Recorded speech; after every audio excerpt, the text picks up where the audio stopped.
नमस्कार, महारत अकेडमी के यूट्यूब प्लेटफॉर्म पर आप सभी का स्वागत है, अभिनंदन है।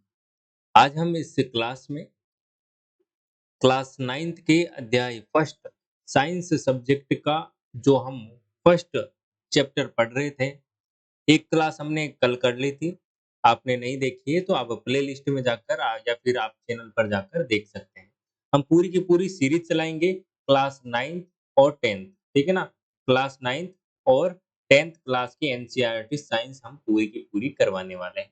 और मैथ्स भी करवाएँगे आने वाले समय में, इसलिए यदि आप 9th-10th में पढ़ रहे हैं या फिर आप कोई भी कॉम्पिटिटिव एग्ज़ाम की तैयारी कर रहे हैं, तो आपको एनसीईआरटी के जो बुक्स हैं, उनमें से प्रश्न देखने को मिलते हैं, तो आप चैनल को सब्सक्राइब ज़रूर कर लें ताकि आपको आने वाले समय में इस चैनल से काफ़ी फ़ायदा मिल सके। तो चलिए शुरू करते हैं मेरे प्यारे बच्चों। तो हमने कल क्या-क्या पढ़ा था? हम पढ़ रहे थे पदार्थ, पदार्थ की अवस्थाएँ हमने देखी, पदार्थ का जो भौतिक स्वरूप है, वो हमने यहाँ पर देखा था, ठीक है ना? तो हमने पदार्थ के जो भौतिक कण है सॉरी पदार्थ के बारे में हमने पढ़ा, तो पदार्थ कणों से मिलकर बना होता है, ये हमने देखा और जो भी यहाँ पर हमारे आस-पास में जितनी भी प्रकार की वस्तुएँ हैं, वो किसी न किसी पदार्थ से मिलकर बनी हुई है। ठीक है? ये हमने चीज़ें देखी और वो कुछ न कुछ आयतन घेरती है, उनका कुछ न कुछ द्रव्यमान होता है, ये चीज़ें हमने देखी। ठीक है? अब देखिए हम यहाँ पर हमने और भी क्या देखी कि पदार्थ ये कण कितने छोटे होते हैं। हमने ये भी देखा कि भाई ये कण होते हैं जो कि पदार्थ में छोटे-छोटे कण होते हैं, वो कितने छोटे होते हैं। तो हमने ये देखा, हमने प्रयोग किया था कि भाई एक 100 एमएल वाले बीकर के अंदर पोटेशियम परमैंगनेट यहाँ पर डालेंगे 2-3 क्रिस्टल और उसके अंदर से 10-10 एमएल ऐसे हम करके एक देखेंगे तो कलर यहाँ पर रहता है, ठीक है ना? पूरा का पूरा जो भी पानी है वो रंगीन रहता है। अब हम यहाँ पर देखने वाले थे, हमने देखा कि यहाँ पर जो कण होते हैं उनके गुण क्या होते हैं? सबसे पहले तो हमने देखा था कि जो कण होते हैं उनका एक पहला गुण होता है, पदार्थ के कणों के बीच में क्या होता है? रिक्त स्थान होता है। क्या होता है? रिक्त स्थान होता है। उसके बाद में हमने देखा कि पदार्थ के कणों में यहाँ पर निरंतर क्या होती है? गति होती है। क्या होती है? गति होती है। आगे बात समझ में? आगे हमने क्या देखा? आगे हमने कहा कि भाई जो पदार्थ के कण होते हैं वो एक-दूसरे को आकर्षित करते हैं। क्या करते हैं? आकर्षित करते हैं, मतलब कि एक-दूसरे की ओर अट्रैक्टिव होते रहते हैं। ये हमने चीज़ें देखी, तो ये आपको पता चल चुकी है। क्या कौन-कौन से पॉइंट देखे थे? यहाँ पर मैं एक बार से लिख दे रहा हूँ कि सबसे पहले तो जो पदार्थ होते हैं जो पदार्थ होते हैं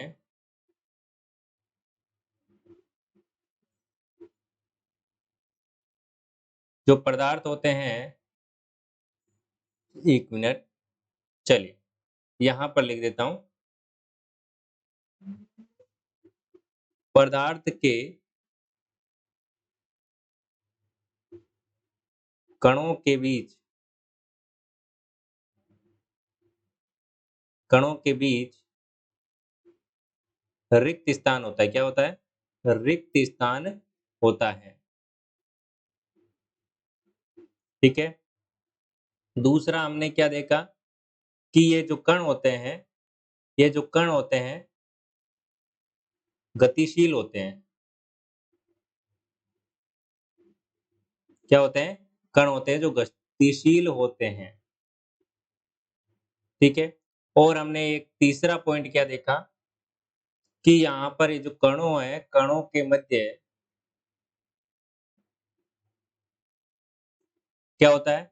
आकर्षण बल होता है।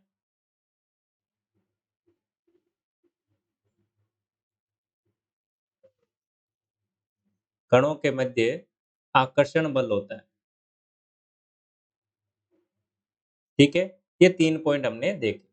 उसके बाद में हमने क्या देखा कि जो पदार्थ है, पदार्थ की अवस्थाएँ हमने देखी।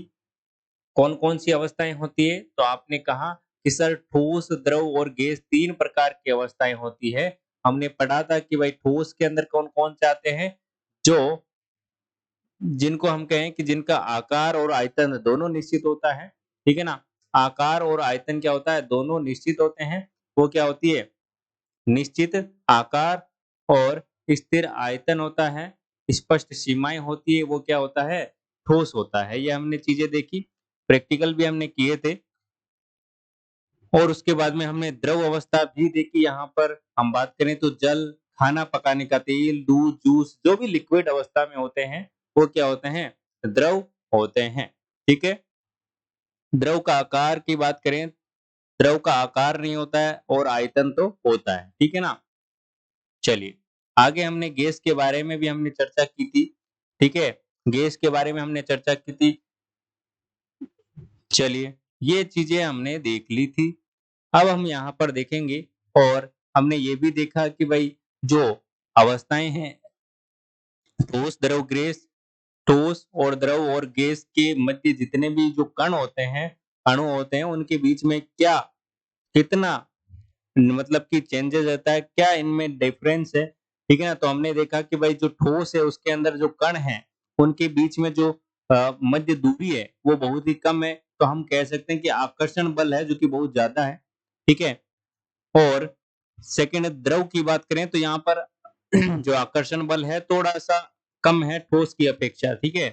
और जगह क्या है, ज्यादा है, बीच में रिक्त स्थान क्या है, ज्यादा है। और गैस की बात करें तो सबसे ज्यादा गैस में यहाँ पर रिक्त स्थान पाए जाते हैं, जो कि कण होते हैं वो इधर उधर क्या है, दौड़ते रहते हैं, मतलब कि जल्दी से वो फैल जाते हैं।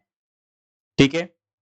आगे हमने क्या देखा था, क्या पदार्थ अपनी अवस्थाओं को बदल सकता है। तो हमने कुछ चीजें देखी थी कि भाई जो पानी है, या फिर मैं कहूं कि ठोस है, ठोस जैसे बर्फ, द्रव जैसे कि जल, और गैस मतलब कि जो पानी है वो पदार्थ की तीनों अवस्थाओं के रूप में पाया जाता है। जैसे कि बर्फ हो गया, पानी हो गया और वाष्प हो गई। ठीक है।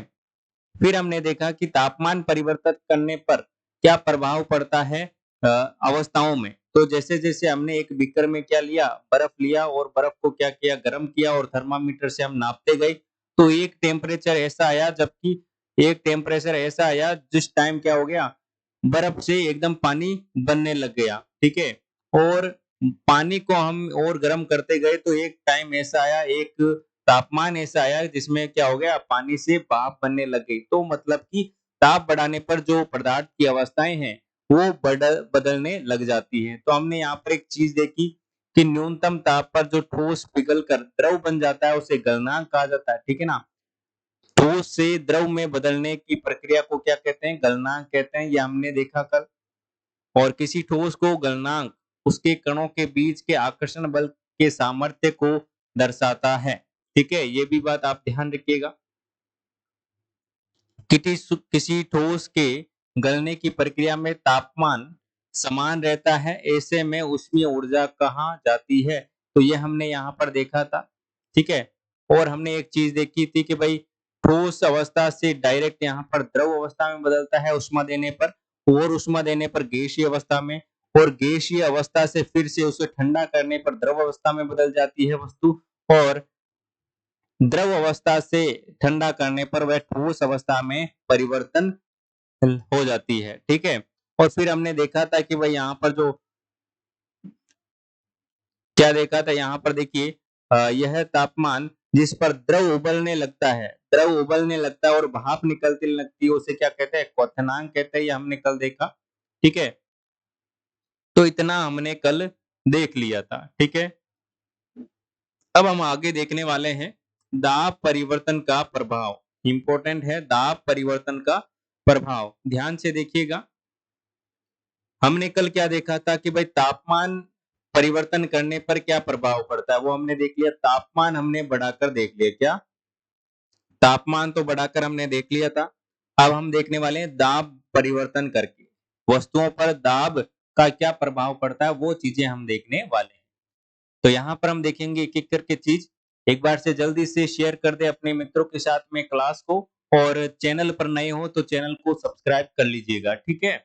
चलिए, तो हम जानते हैं कि घटक कणों के बीच में दूरी में अंतर होने के कारण पदार्थों की विभिन्न अवस्थाओं में अंतर होता है। ये आप सभी जानते हैं कि भाई ठोस में, द्रव में, गैस में जो उनके अणुओं या फिर कणों के बीच में जो जगह होती है वो अलग-अलग होती है। ठीक है ना? हमने कल देखा कि भाई जो गैस है उसके अणु दूर-दूर होते हैं, जो जल के अणु हैं वो थोड़े से पास-पास होते हैं, और जो ठोस है उसके अणु है जो कि बहुत ही ज्यादा पास-पास में होते हैं। ठीक है? ये चीजें हमने देखी थी। किसी सिलेंडर में भरी गैस पर दाब डालने पर संपीड़न करने पर क्या होगा?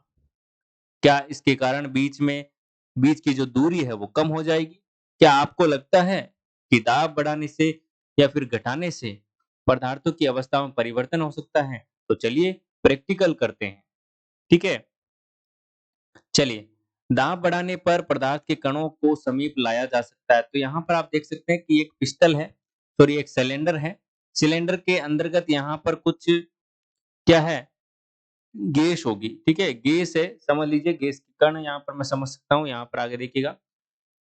दाब बढ़ाने से तापमान घटने से गैस है जो कि द्रव में बदल सकती है। क्या आपने ठोस CO2 के बारे में सुना है? इसे उच्च दाब पर संग्रहित किया जाता है। यह जब वायुमंडल दाब का माप एक ये यहाँ पर अंडरलाइन कर लीजिएगा। जब वायुमंडलीय दाब है जो कि किसमें मापा जाता है? एटम में। किसमें? एटमॉस्फेयर। ठीक है? ये ध्यान रखिएगा। एक एटमॉस्फेयर हो तो ठोस CO2 द्रव अवस्था के आए आए बिना सीधे ही क्या हो जाती है? गैस में परिवर्तित हो जाती है। जो ठोस CO2 है वो द्रव अवस्था में आए बिना ही क्या हो जाती है? सीधा गैस में परिवर्तित हो जाती है। तो यहाँ पर मैं बात करूँ, देखिए जो ये सिलेंडर है इसके अंदर मैंने कुछ गैस लिए यहाँ पर और फिर मैंने इसको यहाँ पर क्या लगाया? दाब लगाया। ठीक है? दाब लगाया है। ठीक है? तो जैसे-जैसे मैं दाब लगाऊंगा, देखिए यहाँ पर कण या क्या थे? दूर-दूर थे। ठीक है ना? इसमें क्या थे? कण है जो कि क्या थे? दूर-दूर थे। यहाँ पर देखिए कण है जो कि दूर-दूर हैं, लेकिन यहाँ पर देखिए थोड़े से पास-पास आ गए जैसे-जैसे मैंने दाब लगाए पिस्टल को नीचे-नीचे किया है। और जैसे मैंने और नीचे किया तो यहाँ पर देखिए सारे के सारे पास-पास में आ गए। तो यहाँ पर आप देख सकते हो कि भाई जैसे-जैसे हम क्या बढ़ाते हैं? दाब बढ़ाते हैं, तो इसकी आकृति में या फिर इसके आकार में परिवर्तन होता है। ठीक है? यही कारण है कि ठोस कार्बन डाइऑक्साइड को शुष्क बर्फ या फिर ड्राई ऑक्साइड कहते हैं। ठीक है ना? यहाँ पर देखिए ड्राई आइस कहते हैं। ठीक है ना? तो आपको पूछा जा सकता है कि भाई ठोस कार्बन डाइऑक्साइड को क्या कहते हैं या फिर शुष्क बर्फ किसे कहते हैं? तो इम्पोर्टेंट है, ध्यान रखिएगा। ठीक है ना? इम्पोर्टेंट है, ध्यान रखिएगा मेरे प्यारे दोस्तों। ठीक है? शुष्क बर्फ किसे कहते हैं? ठोस कार्बन डाइऑक्साइड को कहते हैं। किसको कहते हैं? ठोस कार्बन डाइऑक्साइड को कहते हैं। इस तरह से हम कह सकते हैं कि पदार्थ की अवस्थाएं यानी ठोस, द्रव, गैस दाब और ताप के द्वारा तय होती है। तो यहाँ पर आप कह सकते हो जो ठोस है, द्रव है, गैस है का तापमान और दाब के द्वारा यहाँ पर तय की जा सकती है। ठीक है ना? चलिए आगे देखिएगा यहाँ पर। तो यहाँ पर देखिए सर्किल चलता रहता है, हमने कल भी देखा था। ठोस की बात करें यहाँ पर देखिएगा, ठोस से जैसे ही हम यहाँ पर क्या करेंगे? संलयन अभिक्रिया करेंगे, संलयन करेंगे तो यहाँ पर क्या होगा? ये द्रव बदल जाएगा। मतलब कि ठोस को हम गर्म करेंगे तो यहाँ पर ये द्रव बन जाएगा। द्रव को गर्म करेंगे मतलब कि वाष्पीकृत करेंगे तो ये क्या हो जाएगा? गैस बन जाएगा। ठीक है? गैस को हम यहाँ पर निक्षेपण वापस से करवाएंगे तो यहाँ पर फिर से ठोस बन जाएगा। ठीक है? तो ये जो पुनः हम यहाँ पर कहें तो देखिए गैस से यहाँ पर संघनन किया तो द्रव बन गया। ठीक है? मतलब कि थोड़ा ठंडा किया तो क्या बन गया? द्रव बन गया। और द्रव को और ज्यादा ठंडा किया तो यहाँ पर जमने लग जाता है और जिसे हम ठोस कहते हैं। तो यहाँ पर ये चीजें होती है। और ठोस से डायरेक्ट यहाँ पर गैस बनता है, उसको क्या कहते हैं? ऊर्ध्वपातन कहते हैं। ठीक है? ये आपको डायग्राम ध्यान रखना है, इंपॉर्टेंट डायग्राम है और आपको ये चीजें ध्यान रखनी है। संगलन, जमना, जिसे हम हिमांक भी कहते हैं। क्या कहते हैं? हिमांक भी कहते हैं। ठीक है ना? ध्यान रखिएगा। जमुना को क्या कहते हैं? हिमांक भी कहते हैं। ठीक है? चलिए, ये चीजें आपको पता चल गई। ये प्रश्नों के जवाब हम क्या करेंगे? नेक्स्ट क्लास में करेंगे जब इस क्वेश्चनों के सॉल्यूशन हम करेंगे। ठीक है? चलिए, अब बात करते हैं वाष्पीकरण की। वाष्पीकरण क्या होता है मेरे प्यारे दोस्तों? तो आपने देखा होगा कि जब आप क्या करते हैं, आपकी मम्मी या फिर आपने कभी कपड़े धोए होंगे, तो आप कपड़े धोते हो तो क्या करते हो, आप सुखा सुखाते हो छत पर। कपड़े क्या रहते हैं, गीले रहते हैं और आप देखते हो थोड़ी देर बाद में धूप के कारण वो क्या होता है, क्या होता है, वो कपड़े सूख जाते हैं। तो वो पानी किधर गया? आपने सोचा है वो पानी किधर गया? तो वही होता है कि भाई पानी क्या हो गया, वाष्पीकृत हो गया, वाष्पीकरण हो गया पानी का। आगे बात समझ में? जैसे आपने सोचा होगा कि अभी क्या है, बारिश का मौसम है, तो बारिश के मौसम में क्या होता है कि भाई सड़कों पर क्या हो जाता है, पानी भर जाता है। ठीक है? तो आप कुछ दिनों बाद में देखते हो कि वो अपने आप सूख जाता है। तो वो पानी गया कहाँ आखिरकार? गायब हो गया। ऐसा कौन-सा जादू है? तो वही है कि भई सूर्य की किरणें पड़ती है, उसे गर्म करती है, गर्म करने के बाद फिर से वो क्या हो जाता है? भाप बनकर ऊपर उड़ जाता है। ये आपने छोटी क्लासों में भी पढ़ा है। ठीक है? तो यहाँ पर हम देखेंगे कि पदार्थ की अवस्थाएँ बदलने के लिए पदार्थ की जो अवस्थाएँ हैं, उसको बदलने के लिए क्या सदैव ऊष्मा देना या फिर दाब बदलना आवश्यक है? क्या अपने दैनिक जीवन में आप ऐसा कोई उदाहरण दे सकते हो, जिसमें क्वथनांक पर पहुँचने पहुँचे हुए या फिर क्या कोई द्रव वाष्प अवस्था में बदल जाए? जल को खुला छोड़ देने पर वह धीरे-धीरे वाष्पीकृत हो जाता है, वाष्प में परिवर्तित हो जाता है, ये आपको मैंने अभी बताया। जैसे कि यहाँ पर आप देख सकते हो कि गीले कपड़े सुखाए जाते हैं, इन दोनों उदाहरण के जल का क्या हुआ? हम जानते हैं कि पदार्थ के कण हमेशा गतिशील होते हैं। जो पदार्थ होता है, उसके कण हमेशा गतिशील होते हैं और कभी रुकते नहीं। एक निश्चित तापमान पर गैस, द्रव या फिर ठोस के कण में विभिन्न मात्रा में गतिज ऊर्जा होती है। आपको ध्यान रखना है कि जो ठोस, गैस, द्रव और ठोस है, इनमें क्या होती है? विभिन्न मात्रा में क्या होती है? गतिज ऊर्जा होती है। गतिज ऊर्जा मतलब कि इनके कण हैं कि इधर-उधर दौड़ते रहे। गतिज ऊर्जा मतलब कि गति, ठीक है ना? गति से आप याद रखना है, गतिज ऊर्जा गति। इसको हम इंग्लिश में कहते हैं काइनेटिक एनर्जी, ठीक है?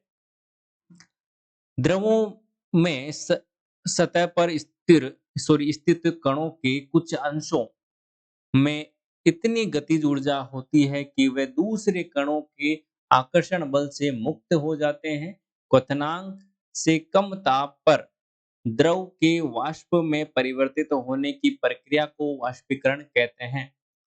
क्वथनांक से कम ताप पर क्वथनांक से कम ताप पर द्रव से द्रव के वाष्प में परिवर्तन होने की प्रक्रिया को क्या कहते हैं? क्या कहते हैं? चलिए, वाष्पीकरण कहते हैं। तो वाष्पीकरण की परिभाषा आप याद रखिएगा, क्वथनांक से कम तापमान पर द्रव के वाष्प में परिवर्तन या फिर परिवर्तित होने की प्रक्रिया को वाष्पीकरण कहते हैं। अब हम बात करेंगे वाष्पीकरण को प्रभावित करने वाले कारक क्या होंगे? वाष्पीकरण को प्रभावित करने वाले कारकों के बारे में हम देखने वाले हैं। एक क्रियाकलाप के माध्यम से इसे समझते हैं। एक परखनली में 5 ml जल लें और इसे खिड़की के पास या फिर पंखे के नीचे रख दें। खुली खुली रखी गई चीनी मिट्टी की प्याली में 5 ml जल रखकर उसे खिड़की के पास या फिर पंखे के नीचे रख दें। खुली चीनी मिट्टी की प्याली में 5 ml जल रखकर अपनी कक्षा या किसी अलमारी में अंदर रख दें। कमरे का तापमान नोट करें। इन सभी परिस्थितियों में वाष्पीकरण में लगे समय या फिर दिन को नोट करें। बारिश के दिन भी इस क्रियाकलापों को करने करके अपने प्रेक्षण लिखें और जो वाष्पीकरण के जो निम्नलिखित तथ्य हैं, उनके बारे में आपका क्या अनुभव रहा, ये आप देखेंगे, ठीक है ना? तो यहाँ पर हम देखते हैं कि भाई वाष्पीकरण की जो दर है वो लिखित साथ बढ़ती है। तो सतह के क्षेत्र बढ़ने पर देखिएगा, अब हम जानते हैं कि वाष्पीकरण एक सतही प्रक्रिया है। क्या है? वाष्पीकरण एक सतही प्रक्रिया है। क्या है? सतही प्रक्रिया है, ध्यान रखिएगा। सतही प्रक्रिया है। सतही क्षेत्र बढ़ने पर वाष्पीकरण की दर भी बढ़ जाती है। जैसे कपड़े सुखाने के लिए हम उन्हें फैला देते हैं। वाष्पीकरण की क्रिया जैसे कि हम कपड़े को फैलाते हैं, एक एक उसे आप समेट के रख दीजिए कपड़ा को, वो टाइम ज़्यादा लगेगा सूखने में, है ना? और एक आप खुला करके उसको उल्टा करके सुखाइए एकदम फैलाकर, तो वो क्या है जल्दी सूखने लगेगा, ठीक है ना? तो इसीलिए वाष्पीकरण की जो प्रक्रिया है, वाष्पीकरण की प्रक्रिया वो एरिया पर डिपेंड करती है, ठीक है ना? किस पर? सतही प्रक्रिया पर डिपेंड करती है। आगे हम बात करें तापमान में वृद्धि। सेकंड पॉइंट क्या है? तापमान में वृद्धि। तापमान बढ़ने तापमान बढ़ने पर अधिक कणों को पर्याप्त गतिज ऊर्जा मिलती है जिससे वे वाष्पीकृत हो जाते हैं। गतिज ऊर्जा मिलने का मतलब कि तापमान जैसे-जैसे बढ़ेगा वैसे-वैसे क्या होगा? तापमान जैसे-जैसे बढ़ेगा वैसे-वैसे क्या होगा? कण इधर-उधर भागेंगे, ठीक है ना? और कण इधर-उधर भागेंगे तो उनके बीच में जो आकर्षण बल है, वो क्या हो जाएगा? टूट जाएगा और वाष्पीकृत हो जाएगा, ठीक है? चलिए, आगे हम देखते हैं आर्द्रता में कमी। वायु में विद्यमान जलवाष्प की मात्रा को आर्द्रता कहते हैं। क्या कहते हैं? जो विद्यमान वायु में विद्यमान जलवाष्प है, उसकी मात्रा को क्या कहते हैं? आर्द्रता कहते हैं। ध्यान रखिएगा, आर्द्रता किसे कहते हैं? किसी निश्चित तापमान पर हमारे आसपास की वायु में एक निश्चित मात्रा में ही जल होता है। जब वायु में जल कणों की मात्रा पहले से ही अधिक होगी, तो वाष्पीकरण की दर घट जाएगी। यदि वातावरण में पहले से यहाँ पर जो कण हैं, जल के कणों की मात्रा है, वो पहले से ही अधिक होगी, तो यहाँ पर क्या होगा? वाष्पीकरण की जो दर है, वो घट जाएगी। इसीलिए बोला जा रहा है कि आर्द्रता पर भी निर्भर करता है। ठीक है? तो यहाँ पर देखिए वायु की गति में वृद्धि भी यहाँ पर निर्भर करती है, ठीक है ना? प्रभावित करती है। हम जानते हैं कि तेज वायु में कपड़े जल्दी सूख जाते हैं। वायु के तेज होने से जलवाष्प के कण वायु के साथ उड़ जाते हैं, जिससे आसपास के जलवाष्प की मात्रा घट जाती है। तो यहाँ पर आपने क्या-क्या देखे वाष्पीकरण को प्रभावित करने वाले कारक? एक तो आपने देखा कि सतह क्षेत्र बढ़ने पर, ठीक है? सतह क्षेत्र बढ़ने पर तापमान में वृद्धि, आर्द्रता में कमी और वायु की गति में वृद्धि, ठीक है ना? आप यहाँ पर देख सकते हो कि भाई जो कपड़े हम सुखाते हैं, एक तो फैलाकर सुखाएँगे, ज़्यादा स उनकी सतहों को हम ऊपर की ओर रखेंगे तो वो जल्दी सूखेंगे, ठीक है ना? एक हम समेट के रख देंगे तो क्या होगा वो टाइम लगाएँगे, ठीक है? ये हो गया। तापमान में वृद्धि जैसे-जैसे धूप ज़्यादा बढ़ेगी वैसे-वैसे क्या होंगे कपड़े जल्दी सूखेंगे। आर्द्रता में नमी मतलब कि एक बारिश का मौसम होता है, ठीक है ना? जब क्या होता है आपके बारिश का मौसम होता है तो देखिए नमी होती है। क्या होती है? बारिश के मौसम में क्या होती है? नमी होती है मौसम में, ठीक है ना? तो कपड़े क्या होते हैं? सूखते नहीं हैं। तो आर्द्रता में कमी होगी तो यहाँ पर क्या होगा? सॉरी आर्द्रता ज़्यादा होगी तो यहाँ पर क्या होगा? जो कपड़े हैं वो नहीं सूखेंगे। कमी होगी तो क्या होगा? अच्छे से सूख पाएँगे और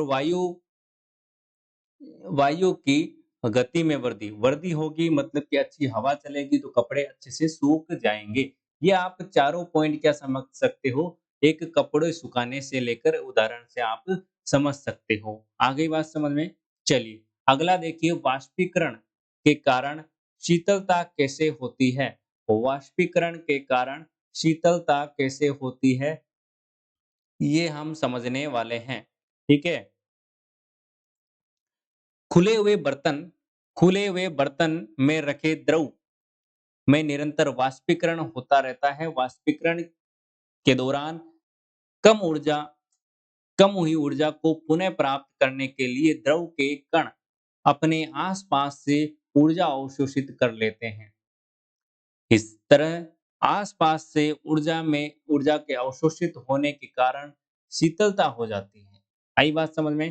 देखिए यहाँ पर कि जो खुले हुए बर्तन में रखे द्रव कि निरंतर वाष्पीकृत होता रहता है। जो भी हम एक पात्र में कोई भी पानी रख रहे हैं, तो वो क्या होता रहता है, निरंतर कुछ ना कुछ उड़ता जाता है, मतलब कि वाष्पीकृत होता जाता है, ठीक है ना? वाष्पीकरण के दौरान कम हुई ऊर्जा को पुनः प्राप्त करने के लिए द्रव के कण अपने आसपास से ऊर्जा अवशोषित कर लेते हैं, ठीक है ना? इस तरह आसपास की ऊर्जा को अवशोषित करने से शीतलता हो जाती है। तो मेरे प्यारे दोस्तों, आपने कूलर का ऑप्शन देखा होगा, ठीक है ना? आपने कूलर देखा, तो कूलर के अंदर क्या होता है, यही तो सिस्टम होता है, ठीक है ना? वो जैसे-जैसे क्या होती है, भाई पानी आप डालोगे, तो ऐसे थोड़ी कि भाई पानी एक बार डाला तो फिर डालना ही नहीं है। पानी उड़ता भी तो है, पानी खर्च भी तो होता है उसमें। पानी डालोगे, जैसे-जैसे वो आप क्या करोगे वहाँ पर आप कूलर की जो वो होती है, घास होती है, उसमें पानी डालते हो, तो वो क्या होती है, थोड़ी देर बाद में जैसे ही वहाँ से हवा प्रवेश करती है, तो वो क्या होती है, ठंडी हवा देती है। ठंडी हवा क्यों देती है? क्योंकि वो आस-पास में जो वाष्पीकृत होने के दौरान जो ऊर्जा है, वो पुनः यहाँ पर क्या होता है, मतलब कि हवा में फैल जाती है, ठीक है? जब आप एसीटोन या फिर नाखून को पॉलिश हटाने, मतलब कि जो एसीटोन का प्रयोग किया जाता है, नाखून की जो पॉलिश होती है, जो नेल पॉलिश होती है, उसको हटाने के लिए जो फिर एक लिक्विड होता है, उसको क्या कहते हैं? एसीटोन कहते हैं, ये ध्यान रखिएगा, ठीक है? को अपनी हथेली पर गिराते गिराते हैं तो क्या होता है? इसके कण आपके हथेली या फिर इसके आस-पास की ऊर्जा प्राप्त कर लेते हैं और वाष्पीकृत हो जाते हैं। इससे हथेली में यहाँ पर शीतलता महसूस होती है, ठंडा-ठंडा महसूस होता है, आप सभी जानते हैं जिन्होंने यूज़ किया है, ठीक है ना? तेज़ धूप वाले गरम दिन के बाद लोग अपनी छत या फिर खुले स्थान पर जल छिड़कते हैं। आपने देखा हो कि गर्मियों के दिनों में यदि आप देखते होंगे कि भाई जो अपने घर हैं वो एकदम तपने लग जाते हैं। बिल्कुल बहुत सारी तेज़ धूप पड़ती है, तो हम क्या करते हैं उसके ऊपर यहाँ पर पानी छिड़कते हैं। पानी छिड़कते हैं तो वो क्या होता है, थोड़ा-सा ठंडक हमें मिलती है, ठीक है ना? क्योंकि जल में वाष्पीकरण की गुप्त ऊष्मा गर्म सतह को शीतल बनाती है। क्या आप वाष्पीकरण के कारण शीतल होने के और कोई उदाहरण दे सकते हैं? तो यहाँ पर देखिए, गर्मियों में हमें सूती कपड़े क्यों पहनने चाहिए? सूती कपड़े क्यों पहनने चाहिए? तो हम बात करें यहाँ पर शारीरिक प्रक्रिया के कारण गर्मियों में हमें ज़्यादा पसीना आता है। क्या आता है? देखिए, हम गर्मियों में सूती वस्त्र पहनते हैं पहली बात तो, और आपने देखा होगा कि गर्मियों में हम व्हाइट शर्ट पहनते हैं, ठीक है ना? तो देखिए जो अ, गर्मियों में हमें क्या आता है, ज़्यादा पसीना आता है। पसीने आने से क्या होता है, जिससे हमें शीतलता मिलती है, ठीक है ना? पसीना आता है तो पसीना आएगा तो एक तो सूती वस्त्र रहेंगे तो वो क्या होगा, सोख लेगा, ठीक है? पसीने को क्या करेगा, सोख लेगा, और जैसे ही सोखेगा तो वो क्या होगी, जैसे-जैसे हवा आएगी थोड़ी बहुत तो हमें ठंडक मिलेगी, ठीक है ना? इसलिए सूती वस्त्र पहनने चाहिए। हम जानते हैं कि वाष्पीकरण के दौरान द्रव की सतह के कण हमारे शरीर या फिर आसपास से ऊर्जा प्राप्त करके वाष्प में बदल जाते हैं। वाष्पीकरण की प्रसुप्त ऊष्मा के बराबर ऊष्मीय ऊर्जा हमारे शरीर से अवशोषित हो जाती है, जिससे शरीर शीतल हो जाता है। यही बात कही मैंने यहाँ पे। चूंकि सूती कपड़ों में जल का अवशोषण अधिक होता है, ठीक है ना? मतलब कि जो जल है वो सोख लेता है सूती कपड़ा, इसलिए हमारा पसीना इसमें अवशोषित होकर वायुमंडल में आसानी से वाष्पीकृत हो जाता है। लेकिन जैसे-जैसे क्या होता है, जैसे कि हमारे ये कपड़े हैं, कपड़ों पर क्या गिरा, सूती वस्त्र हैं, सूती वस्त्र पर हमने क्या किया है, पानी गिराया समझ लीजिए, ठीक है? और पानी गिराकर आप क्या करोगे ना, अपने मुँह पर या फिर माथे पर रखोगे, तो जैसे-जैसे उसका वाष्पीकरण होगा, मतलब कि जैसे-जैसे हवा आएगी या फिर आप धूप में भी बैठ जाओगे ना तो भी आपको ठंडक मिलेगी उससे, ठीक है ना? ठंडक क्यों मिलेगी? क्योंकि ये जैसे-जैसे वाष्पीकृत होता जाता है, जैसे-जैसे आपको यहाँ पर शीतलता महसूस होती जाती है, ठीक है ना? चलिए, आगे देखते हैं, बर्फीले जल में बर्फीले जल से भरे गिलास की बाहरी सतह पर जल की बूंदें क्यों नज़र आती है? बड़ा ही प्यारा प्रश्न है, जो बर्फीले जल से भरा हुआ जो आपने देखा होगा कि एक गिलास है, उसके अंदर मैंने बहुत ज़्यादा ठंडा जो फ्रीज़र होता है ऊपर वाला, ठीक है ना? हाई टेम्परेचर पर हमने बर्फ़ बनाया और बर्फ़ की जो एक ग्लास है उसके अंदर बर्फ़ जम गया है, ठीक है ना? तो आप देखेंगे बाहर की साइड में बूँदें नज़र आती है आपको, तो वो क्यों आती है? उसका यहाँ पर जवाब देखिएगा, किसी बर्तन में हम बर्फीला जल रखते हैं तो जल्दी ही बर्तन की बाहरी सतह पर जल की बूँदें नज़र आने लगती है। तो वायु में उपस्थित जलवाष्प की ऊर्जा पानी के संपर्क में आकर कम हो जाती है। जो ऊर्जा होती है, वो कम हो जाती है। यह द्रव अवस्था में बदल जाता है, जो हमें जल की बूंदों के रूप में नज़र आता है। तो यहाँ पर जो बर्फ होता है, उसका टेम्परेचर क्या होता है? कम होता है और जैसे ही वो बाहरी हमारे वातावरण में आता है तो उसका टेम्परेचर के अकॉर्डिंग वो क्या होता है पिघलने लगता है। पिघलने लगता है तो वो बूँदें पानी के रूप में बदलने लग जाती है बर्फ को, है ना? तो वो होता है क्या जल वाष्प के रूप में बदलने लग जाता है, ठीक है? तो ये हो गया आपका चैप्टर खत्म लेकिन हम यहाँ पर देखेंगे आपने क्या सीखा इस चैप्टर में, वो चीज़ें हम यहाँ पर देखने वाले हैं, ठीक है? तो ध्यान रखिएगा,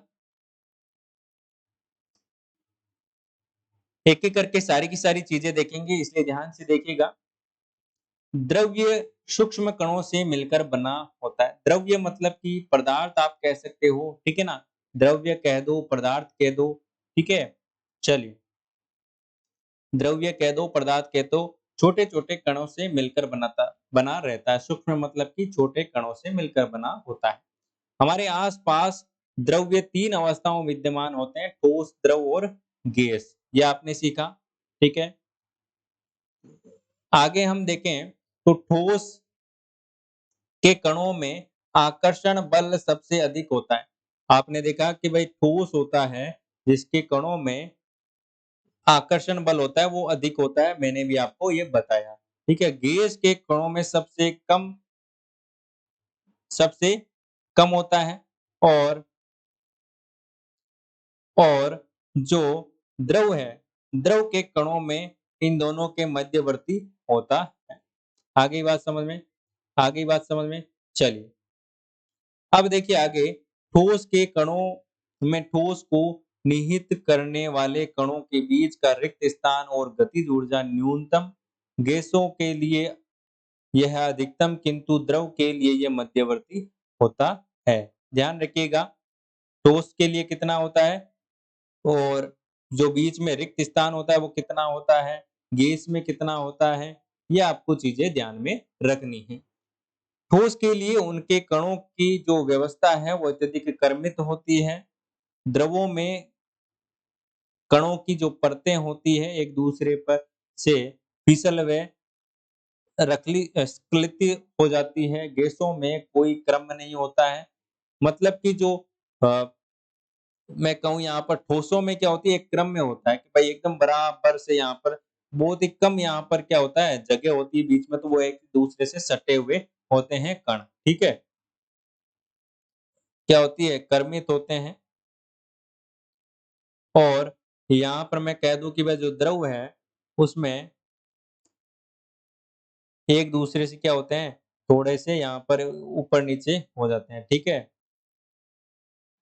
और गैसों की बात करूँ, तो गैसों में क्या होता है कि ये इनकी जो कोई भी यहाँ पर क्रम है, वो नियमित नहीं होता है और कण अनियमित रूप से विचलन करते हैं। मतलब कि जो गैस के जो कण हैं, वो एक-दूसरे से पता नहीं कैसे ही मिले-जुले मतलब कि फिरते रहते हैं कि भई एक जगह वो उनका कोई फिक्स नहीं कि भई ये है। ठीक है ना? पदार्थ की अवस्थाएँ अंतः परिवर्तित होती हैं।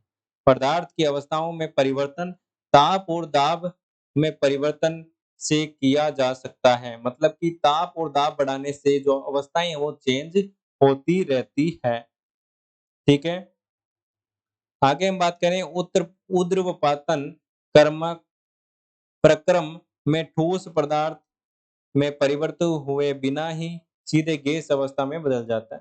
ठोस का सीधे गैस में बदलना क्या कहलाता है? तो आपने कहा कि भाई ये तो क्या कहलाता है? ऊर्ध्वपातन कहलाता है। और ऊर्ध्वपातन का यहाँ पर मैं कहूँ उदाहरण, तो एक यहाँ पर मैं बता दूं आपको, कपूर। क्या है? कपूर। कपूर को जलाने पर वो द्रव अवस्था में बिना बदले ही वो क्या हो जाता है? गैस अवस्था में बदल जाता है। ठीक है। आगे देखिएगा, निक्षेपण प्रक्रम में गैसीय पदार्थ सीधे ठोस अवस्था में आ जाता है। क्या हो जाता है? सीधे ठोस अवस्था में आ जाता है। निक्षेपण का मतलब क्या होता है? गैस अवस्था से सीधा ठोस अवस्था में बदलना ही क्या होता है? निक्षेपण होता है। क्वथनांक में क्या होता है? द्रव अवस्था से वाष्प अवस्था में परिवर्तन होने की जो प्रक्रिया होती है, परिघटना होती है, उसे क्या कहते हैं? क्वथनांक कहते हैं। वाष्पीकरण एक सतह की परिघटना है। सतह के कण पर्याप्त ऊर्जा ग्रहण करके उसके बीच परस्पर आकर्षण बल को पार कर लेते हैं। द्रव को वाष्प अवस्था में परिवर्तित, मतलब कि जो द्रव है उसको वाष्प अवस्था में परिवर्तित करने का जो श्रेय जाता है वो किसको जाता है? वाष्पीकरण को। मतलब कि जो द्रव को अ, जो द्रव को वाष्प अवस्था में बदलता है वो कौन है? वाष्पीकरण है। वाष्पीकरण की गति निम्नलिखित कारकों पर निर्भर करती है। वाष्पीकरण है, उसकी जो गति है वो किन कारणों पर निर्भर करती है? तो सतही क्षेत्रों सतही क्षेत्रफल, ठीक है ना? सतही क्षेत्रफल, वायुमंडल के प्रति परित्याग होता है, तापमान, आर्द्रता और वायु की गति, ये क्या है? निर्भर करते हैं। वाष्पीकरण में ठंडक उत्पन्न होती है, आपको पता ही है। वाष्पीकरण जैसे-जैसे होता है, वही आपको ध्यान रखना है कि भई एक रुमाल आप अपने सर पर रख रहे हो गीली करके, तो आपको क्या मिलेगी? ठंडक मिलेगी। ठीक है? चलिए, वाष्पीकरण की गुप्त ऊष्मा ताप की वह मात्रा है जो 1 किलो द्रव को वायुमंडलीय दाब और द्रव के क्वथनांक पर गैसीय अवस्था में परिवर्तित करने हेतु प्रयोग होती है। ठीक है?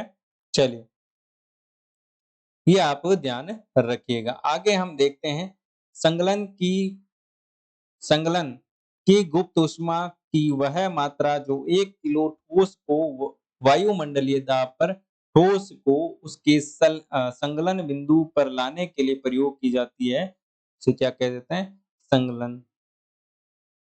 ठीक है।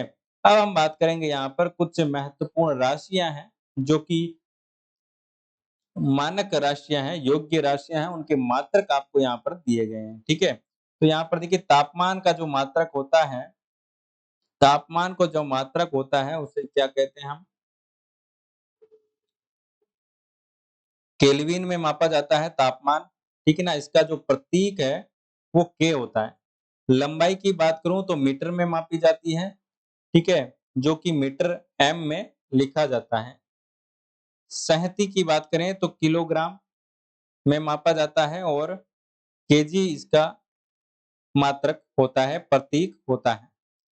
भार की बात करूं, ठीक है ना? भार की बात करें तो न्यूटन न्यूटन में मापा जाता है। ठीक है ना? भार किलोग्राम में नहीं, न्यूटन में मापा जाता है, ये आप ध्यान रखिएगा। इसका जो प्रतीक है वो एन है। आयतन की बात करें तो घन मीटर, ठीक है ना? घन मीटर मतलब कि मीटर क्यूब, ठीक है ना? याद रखिएगा, मीटर क्यूब, ये यहाँ पर लिखा हुआ है वैसे, मीटर क्यूब, ठीक है? इसमें मापा जाता है। घनत्व की बात करें तो किलोग्राम प्रति घन मीटर। घनत्व का बात करें तो यहाँ पर इसका फॉर्मूला होता है, क्या होता है? द्रव्यमान बटा आयतन। क्या होता है? द्रव्यमान बटा आयतन। ये साहित्य आपको समझ में नहीं आया तो ये क्या है? द्रव्यमान है। ठीक है ना? द्रव्यमान यहाँ पर लिख देता हूं मैं ताकि आपको समझ में आ सके। द्रव्यमान। घनत्व की बात करें तो किलोग्राम प्रति घन मीटर, किलोग्राम प्रति घन मीटर। दाब की बात करें तो पास्कल पीए से दर्शाया जाता है। ठीक है, ये अभ्यास प्रश्न आ चुके हैं आपके और आप इन्हें सोल्व कीजिएगा। ठीक है, ये आप सोल्व कर सकते हो। ठीक है, और बाकी कोई भी डाउट हो आपको तो आप कमेंट बॉक्स में कमेंट कर सकते हो। नीचे दिए गए नंबर पर आप मैसेज कर सकते हो व्हाट्सएप पर। आपको कोई भी परेशानी आती है, आपको पेपर चाहिए, आपको नोट्स चाहिए, जो भी चीजें हैं वो आप वहां पर पूछ सकते हो। ठीक है, चैनल पर नए हो, चैनल को सब्सक्राइब कीजिएगा। आपको ये पीडीएफ चाहिए तो आप हमारे टेलीग्राम से जुड़ जाइएगा, लिंक आपको डिस्क्रिप्शन में मिल जाएगी। ठीक है, और हम आप नेक्स्ट जो इसका अध्याय है वो हम करने वाले हैं नेक्स्ट क्लास में। ठीक है, आप इनके जो भी क्वेश्चंस हैं वो आप करिएगा। इसकी जो पीडीएफ है वो मैं प्रोवाइड करवा दूंगा अपने टेलीग्राम ग्रुप पर, जो कि आप वहां से क्वेश्चन देख सकते हो जिनके पास भी क्वेश्चन नहीं है। जितने भी इसमें क्वेश्चन है वो मैं सारे के सारे ये पूरी पीडीएफ वहां पर अपलोड करने वाला हूँ। ठीक है, तो मिलते हैं नेक्स्ट वीडियो में, तब तक के लिए बाय बाय। जय हिंद, जय भारत, धन्यवाद।